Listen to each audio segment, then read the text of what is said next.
नमस्कार, मी राणी यादव. आपण पाहतात सांगली मीडिया कम्युनिकेशन प्रस्तुत सी न्यूज बातमीपत्र चांगल्यासाठी बेधडक. बातमीपत्राला सुरुवात करूयात आज दिवसभरामध्ये घडलेल्या ठळक आणि महत्त्वपूर्ण घडामोडींपासून. कोयना वारणा धरण क्षेत्रात पाऊस सुरू झाल्याने समाधान.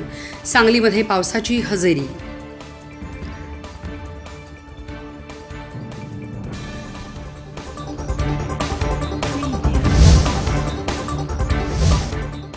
आषाढीसाठी रेल्वेच्या 34 विशेष फेऱ्या. वारकऱ्यांचा प्रवास सुलभ होणार.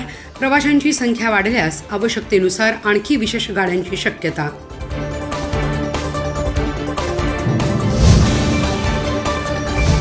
आणि जिल्हा बँकेच्या निवडणुकीचे पडघम वाजू लागले.